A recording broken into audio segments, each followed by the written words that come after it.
The following is a presentation of Muddy River Sports.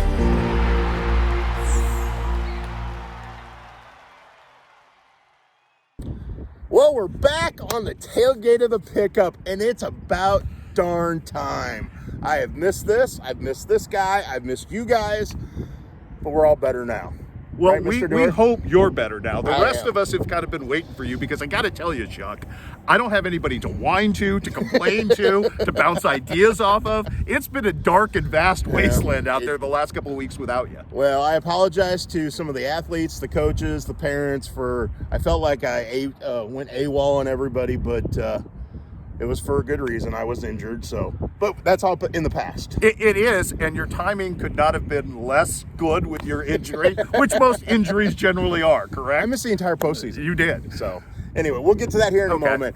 This is Schuck on a Truck, brought to you by Schuck Toyota. I'm Muddy River Sports Editor Matt Schuckman, along with my trusty sidekick, KHQA Sports Director, and Sacramento Kings super fan, Chris Duerr. Indeed. How are you, buddy? I'm good. It's good to have you back, as I mentioned. Good By to the be way, back. before we get started, excellent work on the basketball postseason teams that you thanks. put out on Muddy River. I got a chance to read the boys this morning, which was Okay. a nice surprise because I thought maybe you dropped that Sunday. Yeah. If you haven't read them yet, well worth your Well, time. just like you and the girls do or die team, I know your boys do or die team will be coming. Get on KHQA.com, read all of it.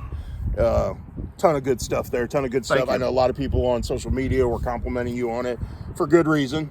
And so that's where I want to start. We're wrapping up. We're ready for spring sports. We are. We're started. It's a little nicer outside. That's why we're actually on the tailgate. But we got to put a cap on the basketball season, and it was a fun basketball season. Even for the last month of the basketball season, watching everything online because of the foot injury, it was still fun. It's a brave new world where you can be laid up as you were and still catch everything. I wrote stories. You did? From my bed.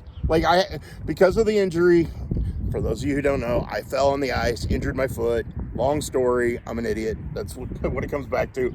But I had to spend a couple weeks laid up, and so I did. I watched the games, wrote on my laptop from my bed, then was able to move to the couch, then eventually to my desk, Right. and then eventually get outside. I know it's not ideal, but isn't it cool that you can do that? Yeah, it was. It helped a ton.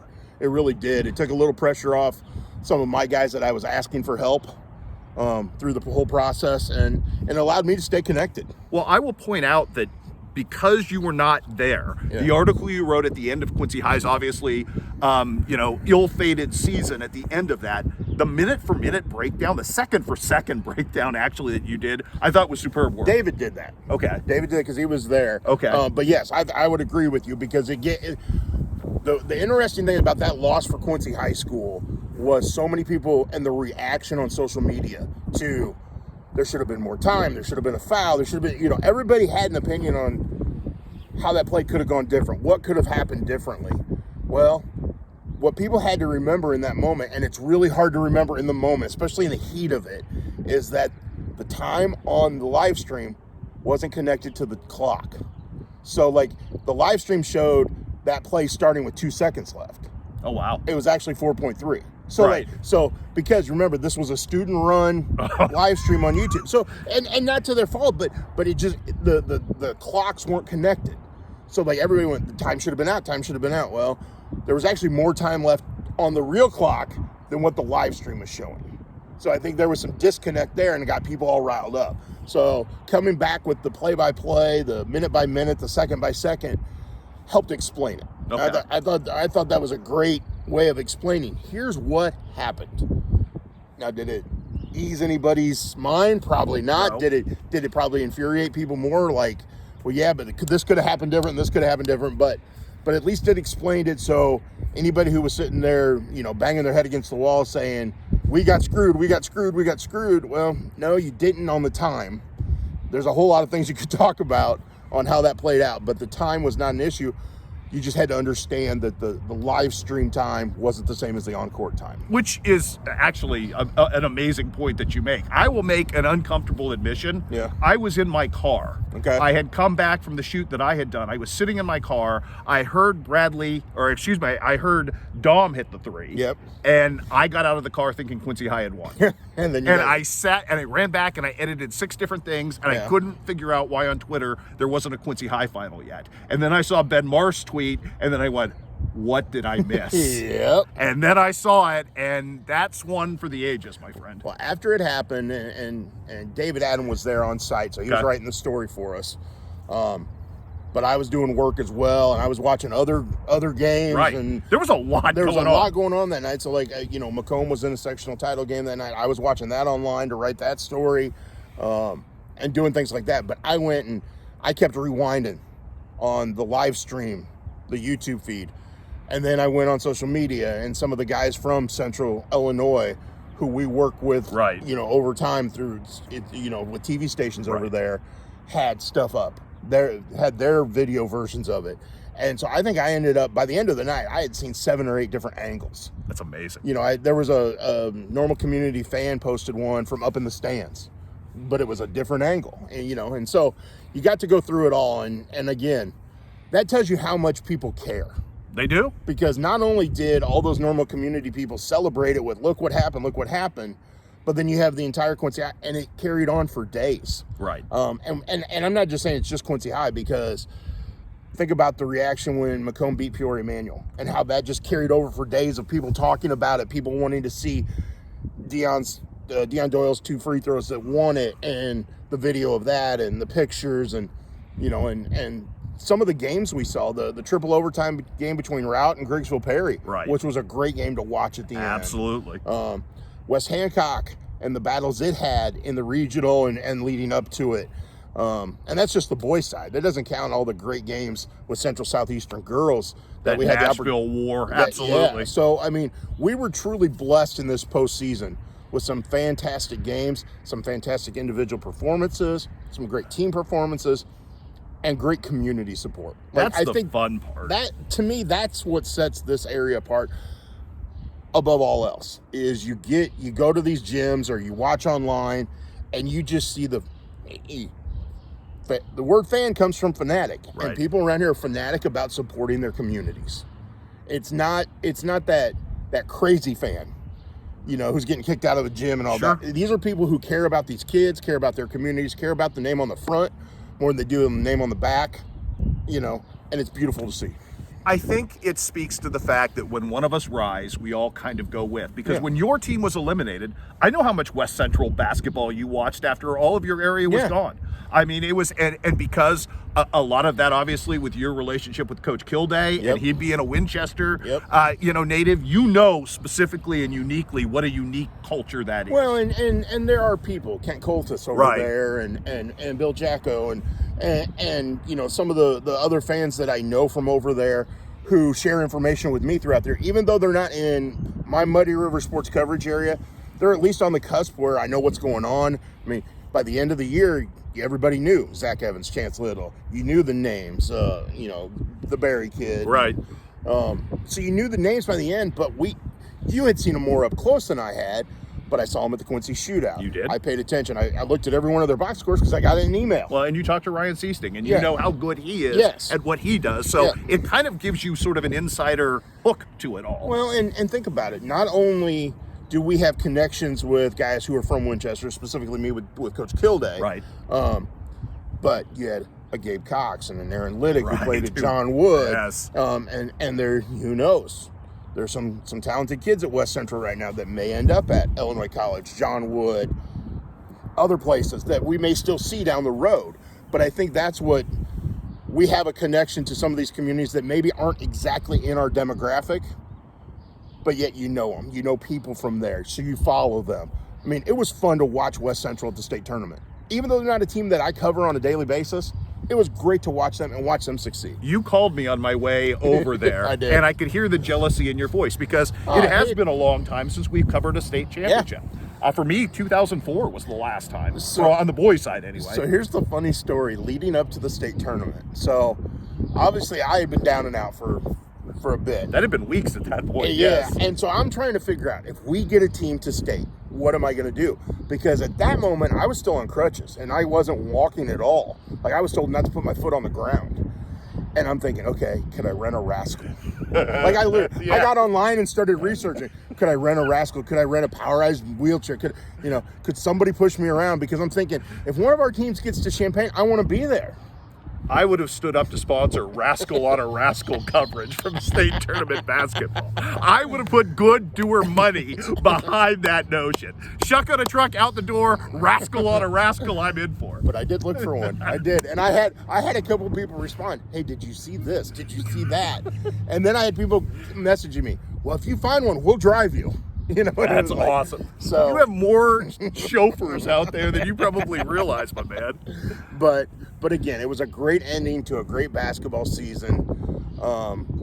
You and I were the same on our girls player of the year. We were. It was pretty obvious. I don't think that was debatable this year. No, I don't think so either. And I thought Lauren Miller, and as much with just what she does as with approach, I think is the thing that draws you in. Yeah. How hard she works, how hard she plays, how tough she is at both ends of the floor. I go back to my story on her, the intangibles. That's exactly what it is. You nailed that. She scores, she rebounds, she puts up the numbers worthy of a player of the year, but then when you watch her game, it's like, ooh, wow. And that's why Division I coaches, Division II coaches, that's why Courtney Boyd wants her, that's why J.D. Gravina's looking at her, that's why Amy Egan's after, And they love her. They see the game. Yes. They see the game. And she's not the only one in the junior class from our area that coaches at the mid-major level or lower D1 level, and the D2 level are going, we need to talk to them now. We need to make sure that we're keeping that conversation going, because they could play for us. I think if you look at the next 5 years, based on what we've got coming, not just with those underclassmen, in each successive class, because that sophomore class is really good, especially when you start looking at Kendra Boatman and what she did up at Keokuk. Correct. The freshman class, obviously, with the Quincy High girls, with Kenzie Cassing. And then you start looking at these 8th graders, who may be the best of the lot. When you start talking about Chloe Nicholson and Reese Ramsey. We are in a very, very special moment in Tri-State girls basketball. We are, and I think we alluded to some of that. When you look at your do or die team, you look at my all-area team, it's not just seniors. It's not. It's not. There's several underclassmen. There were freshmen that made our teams, our top level teams. So I think that's important. I do have a bone to pick with you, though. What you got? When it comes to the player of the year debate. Yes. You gave co-player of the year on the boys' side. It's player of the year. It is. And you and I will always have that debate, because we look at that differently. I can admit to now that in 2006, I shouldn't have done that. Some of that was Justin Brock should have won the award. Because of what his team did. And I had all this great Mike Smith video, and I got selfish, and I went, I'm going to split the award. This year, I could not walk away from either of my two candidates. Somebody said to me, hey, Bradley Longcore III is good enough to win it next year. Give it to him next year. There's no guarantee he's healthy. There's no guarantee he wins it next year. That's right. And I also couldn't ignore, and had Zach Evans not gone on the run he went on, it's all Bradley. But I can't ignore the Billy Heisler in the room. I just couldn't do it, and I felt after a whole week, and I think your point is valid. You should never do that. But in this one particular case, with our first state title since 2004, I couldn't bring myself to pick. And so I took the coward's way out, but I like it this time. I'm still not good with 2006. And you can grill me over that, and you would be right all you want. That's all right. We have some former Herald Whig sports writers and editors that we could really take to task if we wanted to over that. The whole team? This team is our player of the year. No. That will never happen. But your point is valid and well taken. But I like the debate over that. Like, how do you pick who is your player of the year, especially when you have a couple guys that are right there? I mean, they are. I mean, it's a fun debate. It's a great debate, and I don't think anybody's wrong. Like you putting Coase is not wrong. Me only going with one guy is not wrong. It just leads to a debate and a conversation, and I hope our readers, our listeners, see that, and that we're not trying to disservice anybody or pump somebody else up. We're trying to give you something to debate and talk about and understand. You've weighed a lot of resumes. Let me spin this debate in a little bit of a different direction. Okay. is Bradley Longcore III's junior year resume, based on the fact that we had this absolutely rare moment. I don't want to overemphasize the Quincy shootout, but we had this rare moment to view him person for person against blue chippers. Yeah. And there was nobody in that tournament I would have taken above him. I don't believe. I would agree. Is his resume, at least within the last 20 years, one of the best we've seen for a single season? Yeah. I think so too. And the interesting part of that is we've seen better numbers. Easily. Better yes. overall numbers. There were better numbers this year. Yes, but I think when you look at the body of work and the moments, I mean, his fourth game back from knee injury was against Chaminade at the Norm Stewart Classic. He goes out and goes 3 of 5 from three-point range and scores 22 points and leads them to a victory. Now, we could sit here and say Quincy High School is the Class 6 state champion in Missouri because two teams they beat in shootouts, Chaminade and Cardinal Ritter, played each other for the title with Ritter winning. And Quincy beat both of them. That Cardinal Ritter game was as good as I've seen a Quincy High team look. And a lot of that day was a guy I know that you're very high on moving forward, Keyshawn Thomas. And that he didn't even get MVP of the game in that particular game. What was he, 19 and 10 or 19 and 11 that day? And there was nobody on the floor that could stop him. No. Which portends very well for Mr. Thomas moving forward as well. It was like after they lost to Collinsville, he was a different animal. Yeah. Well, and if you really watch his game, watch his footwork. Yeah. His footwork is what sets him apart. Because at 6'5", 6'6", he's in that kind of range. He's not going to be bigger than a lot of guys as far as height-wise. No. So he's going to run into guys that are 6'9", 6'10" at times, like they did against Normal Community. Right. But he held his own against those guys because he's got footwork, he's strong, he's smart, and he's still a junior. He's still only 16. Well, it is like the light went off for him, and it was marvelous to see. And again, I think that portends well for Quincy High. But we got a lot really good to look forward to in boys basketball next year. No question about it. And I think and I know they're not directly in your coverage area, but I know how close you are to Zach Summers and to Zach Short. Yep. And I know you saw some of that, the Jackson Clark action against Quincy Notre Dame. Yep. That's a team that could very well be the last team standing from the tri-state region next year, with as close as Keokuk was this year. This is Schuck on a Truck, brought to you by Schottenkirk Toyota. I'm Muddy River Sports Editor Matt Schuckman. My trusty sidekick, as always, Chris Duerr. We're not on the couch in the KHQA studio. We're not. We're out on the tailgate of the truck. It's a little chilly out here because it is still March. It is. But it is nice to be outside, It's isn't it? glorious to be outside. Although I screwed up yesterday, went to Quincy High baseball, forgot my jacket. Paid for that one. Yeah. Paid for that one. Yeah, well, make sure you take your jacket with you because I know we're both going to be out and about today and over the weekend covering stuff. So make sure you take your jacket with you. Better spring idea. Howard, is this kind of the Mr. Rogers sweater? It is. I like to be warm in my old age. So yes, this has become the new gear. Yes. No, there's nothing wrong with it. It just kind of dawned on me that it was kind of a Mr. Rogers kind of sweater. I'll sing you a song next episode. Yes. Yes. We'll break into this right like that. I love it. Well, since we are going to be out and about this weekend, we better talk a little spring sports. We should. What are your thoughts as we move forward on who's going to be our teams who's going to make a postseason run? Who has that potential? Granted, it's still March. Teams are still getting their footing. Some teams are just getting people healthy and that kind of stuff. But who do you have your eye on right now as going, we better keep an eye on them? So my favorite of all those sort of potential runs is Pittsfield baseball, based on the strength of that pitching staff. Correct. Which I think makes them different than everybody else because you have multiple aces, if you will. Brendan Tomhave might end up being the best baseball player this side of Jacksonville. I still think Conrad Charpentier is a guy who, as a pitcher, is pretty special. He is. But Brendan is as well. We saw Connor Allen right out of the gate, just absolutely marvelous. And if he ever stops beating himself up over pitches that he throws, he may be the best pitcher in the area. He's my favorite bulldog in the area. Oh, he is an absolute because bulldog. When he gets on the mound, he is going to fight you. He's going to fight himself a little bit too. Therein lies the key. But he's going to fight you. But such a talented young man. Yes, indeed. And very, very smart and cerebral when it comes to the art of pitching. And for me, it's kind of cool to watch this kind of develop because you look at their dads, Brad Tomhave and Jake Allen, who played together in high school. And now you're seeing the next generation, and their kids are the same age, and they're kind of not reliving their own glory, but they're part of it again, and it's cool for me to see because I remember those guys from back in the day. Sure. And it was just like this week when Josh Pickett was named the Hannibal boys basketball coach, and I'm on the phone with him, and we're kind of talking about when we covered them when he was in high school, and I mentioned that you and I are the old guys now. We are. You know, and then I was in the archives and found stuff I wrote about him back in 2002 and shared it with him, and he got a great kick out of that last night. Do you know how much I enjoyed that article, what little snippet you sent me? Yeah. Reading about Joe Chapin all over again and going, oh my gosh, I forgot how fast Joe Chapin was. And isn't it amazing when you do a Google search what you can find? Oh, it is. I mean, there's a treasure trove out there of goodness. The other game, Pittsfield was on my list. Okay. The other one, I'm really curious to see how they develop because they're young, as well as experienced and talented, is Quincy Notre Dame softball. Okay. You've got a Caitlin Bunty and a Brooke Bowden.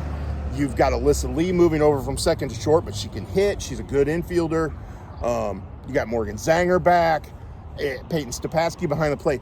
Can they find an outfield?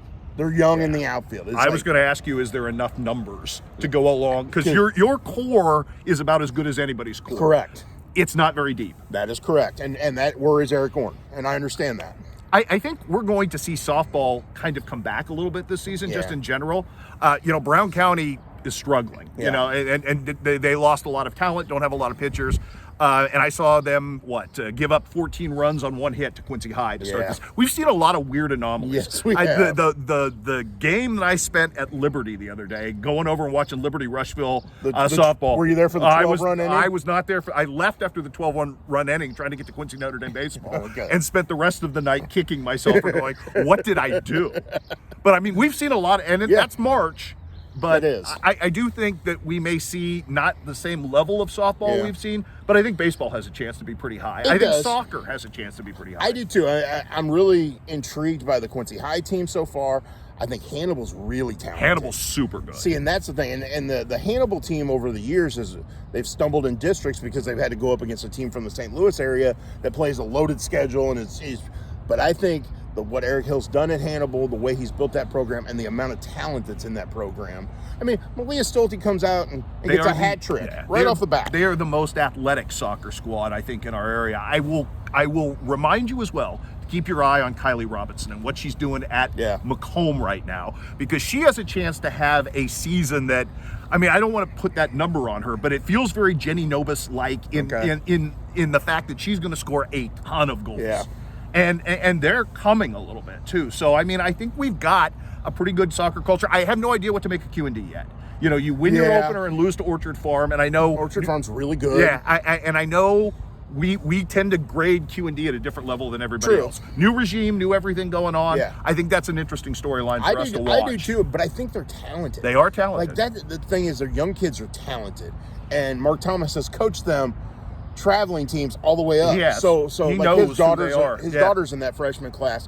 So they know him, he knows them, he knows what they can do. Now it's piecing it all together and finding the right mix. They gave up 2 goals in the first 9 minutes against Orchard Farms and then nothing thereafter. Right. Now they didn't score, but that doesn't mean they didn't have opportunities. So it's like, okay, are they going to have the power up front? You don't have a Leah Quintero. But Michaela Patton's been good her first couple of years. Addie Flesh has shown ability. So I think the pieces are all there for them to be pretty salty, especially by the end of the year. By the time they get seasoned. And then at Flynn Stadium, you got Quincy High with Bree Leonard, Ryan Moore, Taylor Ruth. Their big question is their defense because they graduated everybody other than Taylor Foey in goal. But if their midfield carries them, they're going to be pretty dynamite too. Yeah, their big three is as good as anybody. And, again, I think the high end of our soccer talent is pretty high this year across the board. Well, dude, I know we got things to do, places to go, but thank you for doing this. Hey, always a pleasure. Good to break down the end of basketball. And your boys' Do or Die team will be coming out. It will be. I'm actually ahead of where I thought I would be. Okay. It might be as early as Sunday. So I have like 7 more position groups to write, and that's about it. So that's not terrible. And if I get motivated on Sunday, but then again, I could be playing in a box with Banks again, like I was last weekend, that building would be forts. awesome. Yeah, 4-year-olds are the best. Yes, I agree. So, well, good. Well, look forward to that. Get on KHQA.com. Check out the girls' Do or Die team, which is already up there. The boys' Do or Die team will be coming up. And hit up our spot, MuddyRiverSports.com, for our all-area teams. And they're both online right now. So, for Chris Duerr, I'm Matt Schuckman. This has been another episode of Schuck on a Truck, brought to you by Schottenkirk Toyota. Muddy River Sports. Our home, our sports.